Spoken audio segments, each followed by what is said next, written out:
শীতের সবজির স্বাদই আলাদা।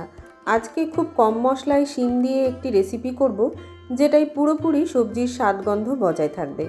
নমস্কার, আমি হৈমন্তী আর আপনারা দেখছেন হৈমন্তীর হেসেল। প্রথমেই একটা পাত্রে 1/2 চামচ কালো সর্ষে আর 1/4 চামচ হলুদ সর্ষে সামান্য একটু জল দিয়ে ভিজিয়ে রেখে নেব, পরে এটাকে বেটে নেব। সবজির জন্য নিয়েছি শিম, সামান্য একটু গাজর আর আলু ফালি ফালি করে কেটে নিয়েছি, আর নিয়েছি কিছুটা বড়ি। শিমটা একটু বেশি নেবেন, বাকি সবজিগুলো কম নিলেও অসুবিধা নেই। এরপর সামান্য একটু নুন জলে আলু আর গাজরটাকে 50% মতো সেদ্ধ করে নেব। এর ফলে রান্নাটা খুব সহজেই হবে এবং অল্প তেলে তৈরি হয়ে যাবে। এবারে একটা ভাজা মশলা করে নেব। তার জন্য শুকনো খোলায় 1/2 চামচ রাঁধুনি ভেজে নিচ্ছি। ভাজতে ভাজতে যখন সুন্দর একটা গন্ধ বেরোবে তখন গ্যাসের ফ্লেমটা বন্ধ করে দেব। তারপরে দিয়ে দেব 1 চামচ মতো পোস্তর দানা। গ্যাসের ফ্লেমটা বন্ধ করেই পোস্তটা ভাজতে হবে, নয়তো খুব সহজেই পোস্ত পুড়ে যায়, ফ্লেভারটা পুরোপুরি চেঞ্জ হয়ে যাবে। ভাজা হয়ে গেলে সুন্দর গন্ধ বেরোলে একটা অন্য পাত্রে নামিয়ে ঠান্ডা করে গুঁড়ো করে নেব। এরপরে মূল রান্নায় চলে আসি। তার জন্য কড়াইয়ে দিয়ে দিয়েছি মোটামুটি 2 টেবিল চামচ মতো রিফাইন তেল। তারপর বড়িগুলোকে ভেজে তুলে নেব। বড়িগুলোকে একটু গোল্ডেন ব্রাউন করে ভেজে নেব। আমি এখানে কলাইয়ের ডালের বড়ি নিয়েছি, তবে আপনারা চাইলে পাঁচমিশালি বড়ি বা মুসুর ডালের বড়িও ব্যবহার করতে পারেন, সেক্ষেত্রেও কিন্তু খেতে বেশ ভালো লাগে।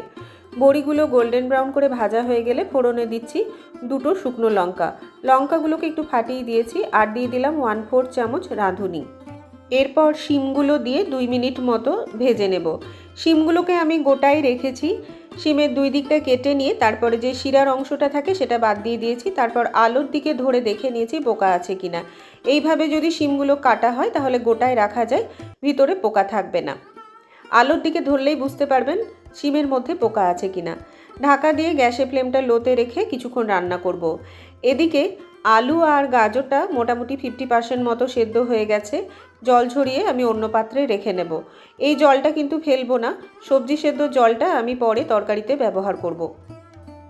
রান্নাটা পুরোটা দেখলেই বুঝতে পারবেন রান্নাটা কতটা সিম্পল, তাই একবার বাড়িতে অবশ্যই ট্রাই করে কমেন্টের মাধ্যমে আমাকে জানাতে ভুলবেন না। শিমটা মোটামুটি ভাজা হয়ে গেছে।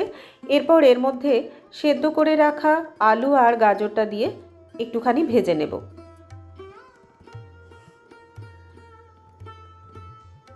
খুব বেশি তেল মশলা দিলে যে সবজির স্বাদ খুব ভালো হয় তাই কিন্তু নয়।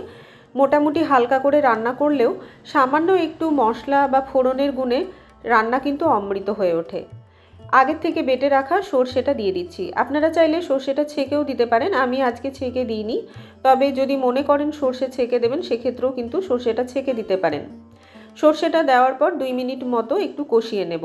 আমি এই রান্নায় হলুদ ব্যবহার করছি না, আপনাদের যদি মনে হয় তাহলে অবশ্যই একটু হলুদ দিতে পারেন।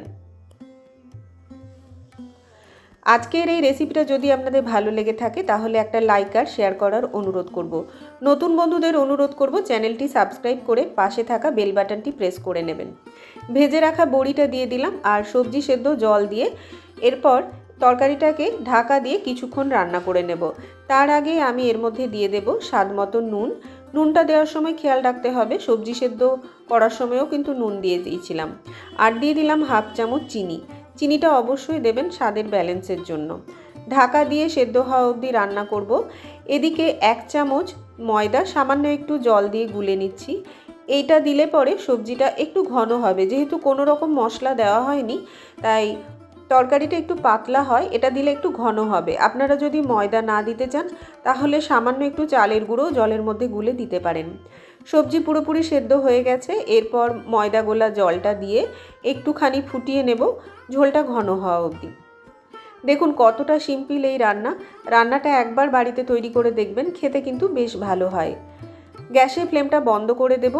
এরপর আগের থেকে যে ভাজা মশলাটা করে রেখেছিলাম সেই ভাজা মশলাটা উপর থেকে ছড়িয়ে ঢাকা দিয়ে রেখে দেব। খুলবো পরিবেশনের ঠিক আগে, তাহলে পুরোপুরি ফ্লেভারটা বজায় থাকবে।